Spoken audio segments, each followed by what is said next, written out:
প্রিয় শ্রোতামণ্ডলী, যখনই আমরা নতুন বছর কথা শুনি তখনই তা আমরা শুনে অনেকেই আনন্দিত হয়, খুবই খুশি হয়। এর মূল কারণ কি? কোন কারণে আমরা খুশি হই? খুশি হওয়ার কারণ হলো যে আমাদের যাদের বয়স ছিল 18 বছর, যখনই নতুন বছর এলো তাদের বয়স বাড়লো, এভাবে তারা খুশি হয় যে আমার বয়স হলো 19 বছর। যাদের বয়স ছিল 23 বছর তাদের বয়স 24 বছর হলো। এভাবেই যাদের 40, যাদের 41 বছর বয়স হলো। তো একটা বছর বাড়ে, তারা বয়সে বাড়ে, সেজন্য তারা কি হয়? আনন্দিত হয়, খুশি হয়। কিন্তু এটা যদি আপনি গভীরভাবে ভাবেন বা একটু মন দিয়ে বোঝার চেষ্টা করেন তাহলে বুঝতে পারবেন যে খুশি বা আনন্দ হওয়ার বিষয় নয়, বরং আপনাকে দুঃখিত হওয়া দরকার। ধরেন আল্লাহ সুবহানাহু ওয়া তাআলা কোনো মানুষের জীবনে 60 বছর হায়াত রেখেছেন যে সে এই পৃথিবীতে 60 বছর বেঁচে থাকবে। যখনই নতুন একটা বছর আসলো তার অর্থ হলো এই যে 60 বছরের মধ্যে থেকে একটা বছর তার মাইনাস হয়ে গেল, মানে তার বয়স কমে গেল, বাড়লো না। বুঝতে পারলেন? তাহলে সেক্ষেত্রে আপনার দুঃখ হওয়া দরকার যে আপনি মৃত্যুর দিকে এগিয়ে যাচ্ছেন, আল্লাহর সাথে আপনার সাক্ষাৎ হবে। এজন্য মনে রাখবেন, নতুন বছর আসলো মানে আপনার জীবন থেকে একটা বয়স কমে গেল, একটা বছর কমে গেল। আপনি মৃত্যুর দিকে এগিয়ে যাচ্ছেন, মৃত্যুর দিকে অগ্রসর হচ্ছেন। এজন্য আপনার আমাদের সকলের করণীয় হবে যে এই জীবন সম্পর্কে আমাদের করণীয় কি, আল্লাহ এবং আল্লাহ রসুল সাল্লাল্লাহু আলাইহি ওয়াসাল্লাম কি বলেছেন, ইসলাম কি বলেছে, এ বিষয়ে বিস্তারিত জানা। আসুন এ বিষয়ে বিস্তারিত জেনে নিই। প্রিয় শ্রোতামণ্ডলী, আমাদের জীবনে পৃথিবীতে কেন পাঠানো হয়েছে? আপনি যদি মহাগ্রন্থ আল কোরআন পড়েন, সূরা নম্বর 67, সূরার নাম সূরাতুল মুলক এবং আয়াত নম্বর 2, কত সুন্দর কথা। আল্লাহ রাব্বুল আলামিন বলেছেন, আল্লাযী খলাকাল মাউতা ওয়াল হায়াতা লিয়াবলুয়াকুম আইয়ুকুম আহসানু আমালা। আল্লাহ সুবহানাহু ওয়া তাআলা তিনি মানুষের জীবন এবং মৃত্যুকে সৃষ্টি করেছেন এজন্য যে তিনি আমাদের পরীক্ষা নেবেন। আইয়ুকুম আকসারু আমালা, যে তোমাদের মধ্যে আমলের দিক দিয়ে শ্রেষ্ঠ কে, সব থেকে শ্রেষ্ঠ আমল কে করেছে, উত্তম আমল কে করেছে, এই জিনিসের পরীক্ষা নেওয়ার জন্যই আল্লাহ রাব্বুল আলামিন তিনি আমাদের এই পৃথিবীতে পাঠিয়েছেন। বুঝতে পারলেন? এখানে কিন্তু যারা ওলামায়ে কেরামগণ, যারা আরবিক সম্পর্কে জ্ঞান রাখেন, তারা জানেন যে আল্লাহ রাব্বুল আলামিন এই আয়াতে বললেন আহসানু আমালা, মানে উত্তম আমল, শ্রেষ্ঠ আমল। তিনি কিন্তু এখানে বলেননি যে আকসারু আমালা, আকসার মানে বেশি আমল। আল্লাহ বেশি আমল দেখবেন না, উত্তম আমল দেখবেন, শ্রেষ্ঠ আমল দেখবেন। এর অহরহ দলিল আছে হাদিসের গ্রন্থে। যেমন ধরেন একজন মহিলা সারা জীবন পাপ করে আসলো, বেশ্যা মহিলা, রান্ডি, তো সে একটা নিকৃষ্ট প্রাণীকে, কুকুরকে পানি পান করানোর জন্য সে জান্নাতে প্রবেশ করলো। তার মানে তার এই আমলটা আল্লাহর কাছে এত শ্রেষ্ঠ মনে হলো, এত খুশি হলেন যে আল্লাহ রাব্বুল আলামিন তিনি জিবরিল মারফত ওহী করে বিশ্বনবী সাল্লাল্লাহু আলাইহি সাল্লামকে জানিয়েছেন এবং নবী সাল্লাল্লাহু আলাইহি সাল্লাম আমাদের জানিয়েছেন যে সেই মহিলা জান্নাতি। অতএব যে কোনো নেকির কাজ, যে কোনো সওয়াবের কাজ, পুণ্যের কাজ, ভালো কাজ আপনি সেটা করতে তুচ্ছ মনে করবেন না, সেটা অবশ্যই করবেন। সেটা নেকির পরিমাণ কম হলেও, সওয়াবের পরিমাণ কম হলেও আল্লাহ রাব্বুল আলামিন যদি সেই সামান্য ছোট্ট একটা কাজে আপনার খুশি হয়ে যান তাহলে জীবনের সমস্ত গুনাহকে মাফ করে দিয়ে তিনি জান্নাতে দিয়ে দেবেন। বুঝতে পারলেন? আল্লাহ রাব্বুল আলামিন তিনি এত দয়াবান। এজন্য আপনার জীবন যে দেওয়া হয়েছে, যে কোনো সৎকর্ম, যে কোনো ভালো কাজ, যে কোনো নেকির কাজ, সওয়াবের কাজ আপনি তুচ্ছ মনে করে ছেড়ে দেবেন না। প্রিয় শ্রোতামণ্ডলী, বুঝতে পারলেন? তো আল্লাহ রাব্বুল আলামিন তিনি আমাদের কেন সৃষ্টি করেছেন? এজন্য নাকি যে আমাদের মধ্যে কে বেশি সবথেকে সম্মানী, এটা পরীক্ষা নেবেন যে কে বেশি সম্মান লাভ করতে পেরেছো? না। আল্লাহ রাব্বুল আলামিন দেখবেন নাকি যে কে বেশি পাওয়ার গ্রহণ করতে পেরেছে, কে নেতা হতে পেরেছে, এ বিষয়ে আল্লাহ পরীক্ষা নেবেন না। আল্লাহ রাব্বুল আলামিন এ বিষয়ে পরীক্ষা নেবেন নাকি যে কে বেশি অর্থ উপার্জন করতে পেরেছে, কার বেশি ধনসম্পদ আছে? না। কে সমাজে বেশি দাদাগিরি দেখায়, এ বিষয়ে আল্লাহ পরীক্ষা নেবেন নাকি? না। আল্লাহ রাব্বুল আলামিন পরীক্ষা নেবেন যে আমাদের মধ্যে সব থেকে উত্তম আমল কে করেছে, শ্রেষ্ঠ আমল কে করেছে। আমি কোনো গল্প বা কিস্সা কাহিনী বললাম না, আপনাকে দলিল দেওয়া হলো, তথ্যসূত্র দেওয়া হলো, আপনি যাচাই করুন। সূরাতুল মুলক 67 নম্বর সূরা আয়াত নম্বর 2 আল্লাহ রাব্বুল আলামিন বলেছেন যে আমি মানুষের জীবন এবং মৃত্যুকে এজন্য সৃষ্টি করেছি যে আমি তোমাদের পরীক্ষা নেব যে তোমাদের মধ্যে আমলের দিক দিয়ে শ্রেষ্ঠকে, কে উত্তম আমল করেছে। আল্লাহ রাব্বুল আলামিন পরীক্ষা নেবেন। এ বিষয়ে আপনি যদি হাদিসের গ্রন্থে লক্ষ্য করেন তাহলে বুঝতে পারবেন। হাদিসের গ্রন্থ মুসনাদে আহমদ হাদিস নাম্বার 17,680 নম্বর হাদিস। বিশ্বনবী সাল্লাল্লাহু আলাইহি ওয়াসাল্লাম বলেছেন, কত সুন্দর হাদিস। এই আয়াতের সাথে হাদিসের অনেক মিল আছে। আল্লাহ রাসূল সাল্লাল্লাহু আলাইহি ওয়াসাল্লাম বলেছেন, খায়রুন নাসি মান তালা উমরুহু ওয়া হাসুনা আমালুহু, যে পৃথিবীর মধ্যে সব থেকে শ্রেষ্ঠ ব্যক্তি, উত্তম ব্যক্তি, ভালো মানুষ হলো সে যে লম্বা বয়স পেল, অনেক দিন পৃথিবীতে আয়ু পেল, এবং ওয়াহাসুনা আমালুহ, এবং সে উত্তম আমল করলো। একজন ব্যক্তি পৃথিবীতে অনেক দিন বেঁচে থাকলো কিন্তু সে নিকৃষ্ট হলো, মানুষের ওপর অন্যায় জুলুম করলো, সে শ্রেষ্ঠ নয়। কে শ্রেষ্ঠ? যে লম্বা আয়ু পেল, বয়স অনেক বেশি পেল এবং শ্রেষ্ঠ আমল করলো, এ ব্যক্তিই হচ্ছেন পৃথিবীর মধ্যে সব থেকে সেরা শ্রেষ্ঠ ব্যক্তি। একথাই আল্লাহ রসুল সাল্লাল্লাহু আলাইহি ওয়াসাল্লাম বলেছেন। আমি তথ্যসূত্র দিচ্ছি, মুসনাদে আহমদ হাদিস নম্বর 17,680 নম্বর হাদিস, আপনি দেখে নিতে পারেন। প্রিয় শ্রোতা মণ্ডলী, এই হাদিস থেকেও আমরা বুঝতে পারলাম যে আল্লাহ সুবহানাহু ওয়া তাআলা তিনি আমাদের সৃষ্টি করেছেন, যে আল্লাহ রাব্বুল আলামিন দেখবেন যে আমলের দিক দিয়ে, সৎ কর্মের দিক দিয়ে, ভালো কর্মের দিক দিয়ে কে শ্রেষ্ঠ, কে উত্তম। যদি কোনো ব্যক্তি এদিক দিয়ে উত্তম হতে পেরেছেন, তিনিই হচ্ছেন সব থেকে উত্তম বা শ্রেষ্ঠ ব্যক্তি। বুঝতে পারলেন? তিনি হতে পারবেন পরীক্ষায় সফল, আল্লাহর পরীক্ষায় সফলতা লাভ করতে পারবেন যদি পৃথিবীতে আপনি শ্রেষ্ঠ আমল করে যান, উত্তম আমল করে যান। তাই আপনার জীবন থেকে যখন একটা বয়স মাইনাস হয়ে গেল, নতুন বছর আসলো, তার মানে আপনাকে ভাবতে হবে আপনি এই পৃথিবীতে বাঁচতেন 65 বছর, 70 বছর। যখনই একটা নতুন বছর আসলো, তার মানে আপনার জীবন থেকে একটা বছর কেটে গেল, বাদ চলে গেল। বুঝতে পারলেন? অতএব প্রিয় শ্রোতা মণ্ডলী, বেশি বেশি সৎ আমল করতে হবে।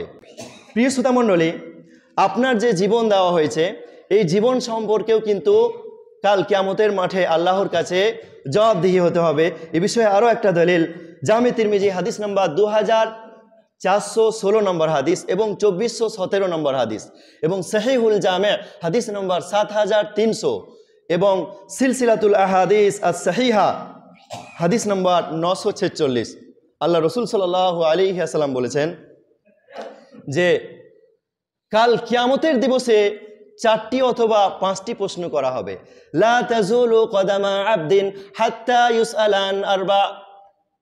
কাল কিয়ামতের দিবসে, কঠিন দিনে, কঠিন সময়ে 4টি প্রশ্ন করা হবে। সেই 4টি প্রশ্নের উত্তর না দেওয়া পর্যন্ত কোনো মানুষের পা সামান্যটুকু হিলবে না, নাড়াচাড়া হবে না। এবং অন্য বর্ণনায় আছে, অফি রিওয়ায়াতিন, অন্য বর্ণনায় আছে যে হাত্তা ইউসআলান খামসিন, 5টি প্রশ্ন করা হবে। বুঝতে পারলেন? তো সেই 4টি অথবা 5টি প্রশ্নের উত্তর না দেওয়া পর্যন্ত পা সামান্যটুকু হিলবে না। তার মধ্যে একটা প্রশ্ন থাকবে, আন উমরিহি ফিমা আফনা, তার বয়স সম্পর্কে, আয়ু সম্পর্কে, যে আল্লাহ যে তাকে বয়স দিয়েছেন, আয়ু দিয়েছেন, এই পৃথিবীতে যে জীবিত রেখেছিলেন, সে তার জীবন সম্পর্কে, নিজের জীবনকে কোন পথে পরিচালন করেছে, সে নিজের জীবনকে কোন পথে কাটিয়েছে। আল্লাহ রাব্বুল আলামিনের কাছে হিসাব লাগবে। আপনি যদি সঠিকভাবে হিসাব না দিতে পারেন, তাহলে কাল কিয়ামতের দিবসে আপনাকে ক্ষতিগ্রস্ত হতে হবে, এতে কোনো সন্দেহ নেই। প্রিয় শ্রোতা মণ্ডলী, অতএব আমরা বুঝতে পারলাম যে আমাদের যে আয়ু, আমাদের যে বয়স, আল্লাহ যে আমাদের জীবিত রেখেছেন, বাঁচিয়ে রেখেছেন, আমরা যে নিঃশ্বাস নিচ্ছি, এই নিঃশ্বাস নেওয়ার জন্য আমাদের তৈরি থাকতে হবে যা আল্লাহর সাথে আমাদের কাল কিয়ামতে সাক্ষাৎ করতে হবে, চিরস্থায়ী জীবনে সাক্ষাৎ করতে হবে।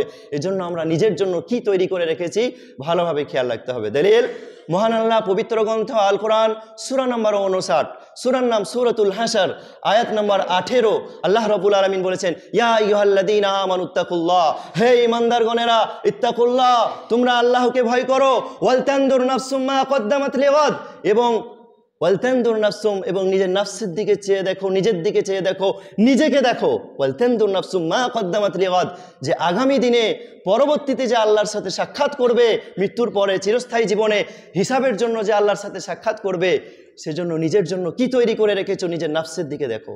ওয়ালতানদুর নাফসুম মা কদ্দামাত লিগাদ ওয়াত্তাকুল্লাহ, আল্লাহকে ভয় করো, ইন্নাল্লাহা খাবীরুম বিমা তা'মালুন, জেনে রাখবে নিশ্চয়ই মহান আল্লাহ তিনি খবীর, তিনি খবর রাখেন, তিনি অবগত, অবহিত, তিনি জানেন। খবীরুম বিমা তা'মালুন, তোমাদের কর্ম সম্পর্কে তিনি অবগত, অবহিত, তিনি সবই জানেন। আমরা এই পৃথিবীতে যাই করছি সবই আল্লাহ জানেন। এজন্য নিজের নাফসের দিকে চেয়ে দেখুন। এজন্য সম্ভবত সাহাবী হযরত উমর ফারুক রাদিয়াল্লাহু তাআলা আনহু, একজন সাহাবী, তিনি বলছেন, হাসিবু আনফুসাকুম ক্বাবলা আন তুহাসাবু, নিজের হিসাব নিয়ে নাও। হিসাব নেওয়ার পূর্বে তথা আল্লাহর হিসাব নেওয়ার পূর্বে নিজেরই হিসাব নিয়ে নাও যে আমি কোন পথের দিকে অগ্রসর হচ্ছি, ভালোর দিকে যাচ্ছি কি মন্দের পথে হাঁটছি। আপনি নিজের হিসাব নিয়ে নেন। আপনি জান্নাত লাভ করতে পারবেন কি না নিজের হিসাব নিয়ে রাখুন। সবসময় মৃত্যুর জন্য প্রস্তুত থাকুন, সবসময় তৈরি থাকুন আল্লাহর সাথে সাক্ষাৎ করার জন্য। বুঝতে পারলেন? প্রিয় শ্রোতা মণ্ডলী, এই যে নতুন বছরের প্রথম দিনে আরবি বছরের এবং ইংরেজি বছরের এবং বাংলা বছরের প্রথম দিনকে অনেকে কি করে আমরা খুশির উৎসব পালন করে থাকি, উদযাপন করে থাকি। কিন্তু একটা জিনিস ভেবে রাখতে হবে যে যারা অমুসলিম বিজাতি বিধর্মী হিন্দু, তাদের প্রভু কিন্তু হাজার প্রভু আছে, লক্ষ লক্ষ প্রভু আছে। বুঝতে পারলেন? তাদের হনুমান প্রভু আছে, তাদের পেঁচা, লক্ষ্মী পেঁচা, তাদের দেবী দেবতা আছে। তো পহেলা বৈশাখ মানে বাংলা বছরের প্রথম দিনে তারা এক রকমের খুশির উৎসব পালন করে। কিভাবে? তারা ঢাক ঢোল নিয়ে বেরিয়ে যায় এবং তারা মুখে মাস্ক পরে, সেই মাস্কের ওপরে পেঁচার ছবি থাকে, হনুমানের ছবি থাকে। তো যে সমস্ত জিনিসের ছবি থাকে সেই ছবিগুলো কিন্তু তাদের দেবী দেবতা। হয়তো আপনি বুঝতে পারলেন না।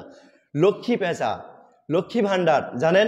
লক্ষ্মী পেঁচা তা দ্বারা কি করে যে এই লক্ষ্মী হচ্ছে আমাদের রুজিদাতা, তাদের এক দেবতার নাম লক্ষ্মী। তো প্রিয় শ্রোতা মণ্ডলী, আপনি মুসলিম হিসেবে আপনার বিশ্বাস আকীদা কি থাকবে যে আমাদের রুজিদাতা হচ্ছেন আল্লাহ সুবহানাহু ওয়া তাআলা। এজন্য আপনি যদি পহেলা বৈশাখ কোনো নতুন বছর পালন করেন তাহলে আপনি শিরিক করলেন এদিক দিয়ে যে তারা সেদিনে শিরিক করে থাকে, তারা মাস্ক পরে থাকে, সেই মাস্কের মধ্যে যে চিহ্ন থাকে, যে আলামত থাকে, তাতে শিরকের গন্ধ রয়েছে। সেজন্য আপনি যদি তাদের সাদৃশ্য অবলম্বন করেন, তাদের মতো করেন, তাহলে আপনার দ্বারাও শিরিক হলো। বুঝতে পারলেন না? দলিল নেবেন পবিত্র গ্রন্থ আল কোরআন, সূরা নম্বর 11, সূরার নাম সূরা হুদ, আয়াত নম্বর 6।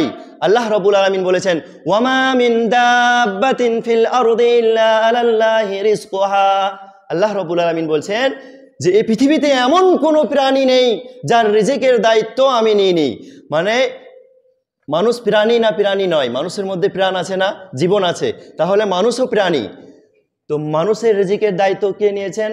আল্লাহ সুবহানাহু ওয়া তাআলা, যা আমরা পবিত্র গ্রন্থ আল কোরআন থেকে সুস্পষ্টভাবে বুঝতে পারলাম। তো যখনই কোনো একজন অমুসলিম বিজাতি বিধর্মী সে পেঁচার মাস্ক নিয়ে সেই পহেলা বৈশাখ অথবা নতুন বছর মানাচ্ছে, তখন আপনি সেই দিনটাকে আপনিও মানাচ্ছেন। তার মানে আপনি তাদের শিরকের সাদৃশ্য অবলম্বন করছেন, আপনার দ্বারা গুনাহ হচ্ছে। বুঝতে পারলেন? দ্বিতীয়ত, তাদের সাদৃশ্য অবলম্বন করার জন্য আপনাকে কাল কিয়ামতের দিবসে তাদের সাথে উঠতে হবে, তাদের সাথে হাসর হবে। একটা বাংলাতে একটা প্রবাদ বাক্য আছে না, যে যার সাথে যার মুহাব্বত তার সাথে তার কিয়ামত। আর এই বিষয়ে হাদিস আছে, সুনান আবি দাউদ হাদিস নম্বর 4031। বিশ্বনবী সাল্লাল্লাহু আলাইহি ওয়াসাল্লাম বলেছেন, কত সুন্দর হাদিস, যে মান তাশাব্বাহা বিকওমিন ফাহুয়া মিনহুম। যে ব্যক্তি কোনো জাতির সাদৃশ্য অবলম্বন করলো সে ব্যক্তি সে জাতিরই অন্তর্ভুক্ত। তো আপনি যদি কোনো অমুসলিম বিজাতি বিধর্মীদের সাদৃশ্য অবলম্বন করেন তাহলে আপনার হাসর হবে সেই অমুসলিমদের সাথে, সেই বিজাতি বিধর্মীদের সাথে, এতে কোনো সন্দেহ নেই। বুঝতে পারলেন? এদিক দিয়েও আপনি কিন্তু গুনাহ করছেন, হারাম করছেন, শিরিক করছেন। হারাম কেন করছেন? আপনি যদি নতুন বছর পালন করেন তাহলে আপনার দ্বারা হারাম কেন হচ্ছে? শিরিকটা তো বুঝতে পারলেন। হারাম এজন্য হচ্ছে যে এই পহেলা বৈশাখ এবং তার আগের দিন মানে 31শে ডিসেম্বর, 30শে ডিসেম্বর, সেই দিনে তারা নাইট ক্লাব মানে রাত্রে তারা ক্লাবে যায় এবং শর্ট পোশাক পরে ড্যান্স করে, নাচে। যুবতী মেয়েরা এবং যুবক ছেলেরা তারা একে অপরে ড্যান্স দেয়, তাদের কোনো লজ্জা নেই, কোনো শরম নেই, বেহায়ার মতো। বুঝতে পারলেন? এগুলো কি হালাল না হারাম? অবশ্যই হারাম। ঠিক অনুরূপভাবে এই নতুন বছরে 1 তারিখ থেকে নিয়ে একেবারে 10-15 তারিখ পর্যন্ত পিকনিক তথা ফিস্ট করা হয়। যেই ফিস্ট করার সময় ডিজে নিয়ে যাওয়া হয় এবং ডিজে বাজানো হয়, সেখানে গান বাজনা হয় ইত্যাদি। এগুলো ইসলামে কি সম্পূর্ণ নিষিদ্ধ, অবৈধ ও হারাম, যা দ্রুত পরিত্যাজ্য। যদি তা আমাদের মধ্যে থাকে তাহলে মহান আল্লাহর কাছে জবাব দিতে হবে। তারপর দেখবেন নতুন গ্রিটিংস কার্ড অনেক এলাকায় আছে যে গ্রিটিংস কার্ড, তাতে একটা কবিতা প্রেমের ছড়া লিখে দিল, তারপরে হ্যাপি নিউ ইয়ার জানালো, একে অপরের প্রেমিক প্রেমিকাকে ভালোবাসাকে দিয়ে থাকে না? তো এগুলো কি ইসলামে জায়েজ? জায়েজ নয়। এবং এই দিনগুলিতে যুবক যুবতীদের, নারী পুরুষদের অগাধ মিলামিশা হয়, যেগুলো ইসলামে হারাম। আপনি বলবেন মুখের কথা শুনবো না, দলিল চাই। মহান আল্লাহ পবিত্র গ্রন্থ আল কোরআন সূরা নম্বর 17, সূরার নাম সূরাতুল ইসরা বা সূরা বানী ইসরাঈল, আয়াত নম্বর 32, আল্লাহ রাব্বুল আলামিন বলেছেন, ওয়ালা তাকরাবুজ জিনা ইন্নাহু কানা ফাহিশাতাও ওয়া সাআ সাবিলা। ওয়ালা তাকরাবুজ জিনা, আল্লাহ রাব্বুল আলামিন বলছেন যে তোমরা জিনা ব্যভিচার করা তো দূরের কথা, বরং তার নিকটবর্তী হয়ো না। ওয়ালা তাকরাবুজ জিনা ইন্নাহু কানা ফাহিশাতাও ওয়া সাআ সাবিলা, নিশ্চয়ই তা ঘৃণা ও অসৎ পথ। এই কথা আল্লাহ সুবহানাহু ওয়া তাআলা বলেছেন। ঠিক এই পরিপ্রেক্ষিতেই জামে তিরমিজির মধ্যে হাদিস আছে যে নারী পুরুষের অগাধ মিলামিশা এটা ইসলামে বৈধ কি বৈধ নয়, এ বিষয়ে সুস্পষ্ট হাদিস আছে। জামে তিরমিজি হাদিস নম্বর 1171, বিশ্বনবী সাল্লাল্লাহু আলাইহি ওয়াসাল্লাম বলেছেন, লা ইয়াখলুওয়ান্না রাজুলুম বিইমরাতিন ইল্লা কানা সালিসুহুমা শাইতান। আল্লাহ রাসূল সাল্লাল্লাহু আলাইহি ওয়াসাল্লাম বলেছেন যে কখনো কোনো পুরুষ কোনো মহিলার সাথে নির্জনে একাই কি না থাকে, কেননা ইল্লা কানা সালিসুহুমা শাইতান, সে অবস্থায় তাদের তৃতীয় সাথী হয় শয়তান।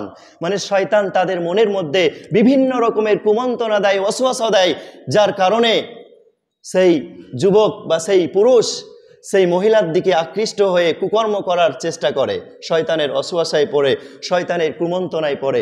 এজন্য বিশ্বনবী সাল্লাল্লাহু আলাইহি ওয়াসাল্লাম বলেছেন, লা ইয়াখলুয়ান্না। যারা উলামায়ে কেরামগণ অ্যারাবিক নিয়ে পড়াশোনা করেছেন তারা জানেন যে লা মানে না, এবং ইয়াখলুয়ান্না এটাও তাকিদ, যে কখনোই না, কখনোই কোনো পুরুষ কোনো মহিলার সাথে নির্জনে একা একই না থাকে, সেই অবস্থায় তাদের তৃতীয় সাথী হয় শয়তান। বুঝতে পারলেন? অতএব আপনি গার্জেন, আপনার ছেলে মেয়ে তারা এই নতুন বছরের শুভেচ্ছা জানানোর জন্য নিজের প্রেমিক প্রেমিকার সাথে বিভিন্ন স্থানে দেখা করতে যাবে, আর আপনি সে বিষয়ে সচেতন নন, তাহলে কাল কিয়ামতের দিবসে আপনাকে জবাবদিহি হতে হবে, এতে কোনো সন্দেহ নেই। প্রিয় শ্রোতা মণ্ডলী, এই যে যুবক যুবতীরা তারা অগাধ মিলামিশা করে, এগুলো কি হারাম। এ বিষয়ে যদি গার্জেন যারা অভিভাবক সচেতন না থাকে, তাহলে তাদের অবস্থা কি হবে? এ সম্পর্কে সহিহ বুখারী হাদিস নম্বর 7138 নম্বর হাদিস, বিশ্বনবী সাল্লাল্লাহু আলাইহি ওয়াসাল্লাম বলেছেন, আলা কুল্লুকুম রা ওয়া কুল্লুকুম মাসউলুন আন রাইয়াতিহি। শুনে নাও, তোমরা প্রত্যেককেই দায়িত্ববান, এবং কাল কিয়ামতের দিবসে প্রত্যেককেই নিজ নিজ দায়িত্ব সম্বন্ধে জিজ্ঞাসিত হতে হবে। কাল কিয়ামতের দিবসে মহান আল্লাহ আমাদের সকলকেই নিজের দায়িত্ব সম্বন্ধে জিজ্ঞেস করবেন। আপনি আপনার ছেলে মেয়ে, আপনি তাহাজ্জুদের সালাত আদায় করছেন, আপনি নামাজ পড়ছেন, আপনার ছেলে মেয়ে তারা সেই নতুন বছরে বা শেষ দিন, বছর বিদায় নেবে, সেই দিনে কোথায় রাত কাটিয়েছে, কেন রাত্রে লেট করে বাড়ি ফিরেছে, রাত্রে কেন আপনি বাড়ি থেকে বের হতে দিয়েছিলেন, সেদিন কেন আপনি কড়া দৃষ্টি দিয়ে সচেতন কেন হননি, আপনি কেন তাদেরকে সাবধান করেননি, এ বিষয়ে মহান আল্লাহর কাছে জবাবদিহি হতে হবে। জবাব দিয়ে পার পাবেন না। দলিল, আল্লাহ রসুল সাল্লাল্লাহু আলাইহি ওয়াসাল্লাম বলেছেন, যা উল্লেখ রয়েছে হাদিসের গ্রন্থ সহিহ মুসলিম হাদিস নম্বর 259 নম্বর হাদিস, কোনো গল্প বা কিস্সা কাহানি বলছি না, রেফারেন্স দিচ্ছি, তথ্যসূত্র দিচ্ছি, আপনি যাচাই করবেন। সহিহ মুসলিম হাদিস নম্বর 259, আল্লাহ রসুল সাল্লাল্লাহু আলাইহি ওয়াসাল্লাম বলেছেন, মা মিন আবদিন ইস্তারিহি আল্লাহু রাইয়াতান ইয়ামুতু ইয়াওমা ইয়ামুতু ওয়া হুয়া গাসুন লিরাইয়াতিহি ইল্লা হারামাল্লাহু আলাইহিল জান্নাহ। মা মিন আবদিন ইস্তারিহি আল্লাহু রাইয়াতান, এমন কোনো বান্দা, আল্লাহর এমন কোনো বান্দা যাকে দায়িত্ব দেওয়া হয়েছে এবং সে মৃত্যুবরণ করছে এমন অবস্থায় যে সে নিজ দায়িত্ব সম্বন্ধে উদাসীন, দায়িত্ব সম্বন্ধে বেখবর, কোনো খবরই রাখেনি, এই অবস্থায় মৃত্যুবরণ করছে, রাসূলুল্লাহ সাল্লাল্লাহু আলাইহি ওয়াসাল্লাম বলছেন, ইল্লা হারামাল্লাহু আলাইহিল জান্নাহ, আল্লাহ রাব্বুল আলামিন তার জন্য জান্নাতকে হারাম করে দেবেন। সহিহ মুসলিমের হাদিস, মানে নিখুঁত হাদিস, কোনো ভেজাল নেই, সহিহ হওয়ার ব্যাপারে কোনো কথাই নাই, একেবারে সহিহ হাদিস। বুঝতে পারলেন? অতএব আপনি যদি মৃত্যুবরণ করেন এমন অবস্থায় যে আপনার সন্তানদের প্রতি, ছেলে মেয়েদের প্রতি আপনি কোনো খবর রাখেননি, এই অবস্থায় মৃত্যুবরণ করছেন, তাহলে রাসূলুল্লাহ সাল্লাল্লাহু আলাইহি ওয়াসাল্লাম বলছেন আপনার জন্য জান্নাত হারাম হয়ে যাবে প্রিয় শ্রোতামণ্ডলী। এবং এই নতুন বছর পালন করা এটা এক ধরনের বিদআত। কেন বিদআত? কারণ আল্লাহ রাসূল সাল্লাল্লাহু আলাইহি ওয়াসাল্লাম এবং সাহাবায়ে কেরাম রাদিয়াল্লাহু আনহুমগণের মধ্যে কেউই কিন্তু এদিন পালন করেননি, এদিনে কোনো উৎসব অনুষ্ঠান পালন করেননি। তাই আপনি যদি ভাবেন যে এদিনে খুশি উদযাপন করা ইসলামে আছে, তাহলে কিন্তু আপনি গুনাহগার হবেন, তাহলে সেটা বিদআত হয়ে যাবে, কেননা এর কোনো দলিল নেই, বুঝতে পারলেন? আর বিদআতের পরিণাম জানেন, সুনানুন নাসাই হাদিস নম্বর 1578, রাসূলুল্লাহ সাল্লাল্লাহু আলাইহি ওয়াসাল্লাম বলেছেন কুল্লু বিদআতিন দালালাহ ওয়া কুল্লু দালালাতিন ফিন্নার। সমস্ত বিদআতই হচ্ছে পথভ্রষ্টতা এবং সমস্ত ভ্রষ্টতার পরিণামই হচ্ছে জাহান্নাম। অতএব বিদআতের পরিণাম হলো জাহান্নাম, যা আমরা সুস্পষ্টভাবে বুঝতে পারলাম। তাই আমরা এই নতুন বছর এবং পুরাতন বছর এ বিষয়ে যখন আমরা জানবো, বিদায়ী বছর পার হয়ে যাচ্ছে, নতুন বছর আসছে, আপনি নিজের জীবন সম্পর্কে মনে রাখবেন যে আপনার হায়াত কমে যাচ্ছে, আপনার আয়ু কমে যাচ্ছে। আপনি 60 বছর বাঁচতেন, আর 1 বছর আপনার জীবন থেকে বাদ চলে গেল, মাইনাস হয়ে গেল, আপনি আর অল্প দিন বাঁচবেন, আপনি মৃত্যুর দিকে এগিয়ে যাচ্ছেন। এ বিষয়ে আপনাকে সচেতন হতে হবে প্রিয় শ্রোতামণ্ডলী। পরিশেষে আল্লাহর কাছে দোয়া করি, হে আল্লাহ, তুমি আমাদের সকলকেই এই নতুন বছরে শুভেচ্ছা জানানো, এই অমুসলিমদের মতো সাদৃশ্য অবলম্বন, তাদের যুবক যুবতীরা যে একে অপরকে হ্যাপি নিউ ইয়ার বলে, ইসলামে এ ধরনের কোনো হ্যাপি নিউ ইয়ার জানানো নেই, তাই আমাদের এ থেকে বাঁচাও, আমিন। হে আল্লাহ, তুমি আমাদের সকলকেই, নিজেদের সন্তানেদেরকে এই দিনে বেশি বেশি কঠোরভাবে রাখার এবং সেই রাত্রে ঘর থেকে বাড়ি থেকে বের হতে আমরা যাতে নিষেধ করতে পারি, এই তৌফিক আমাদের দাও, আমিন। হে আল্লাহ, তুমি আমাদের সকলকেই শোনার সাথে সাথে বেশি বেশি আমল করার তৌফিক দাও, আমিন। আকুলু কাওলি হাদা আস্তাগফিরুল্লাহ লি ওয়া লাকুম ওয়া লিসাইরিল মুসলিমিন, আমিন।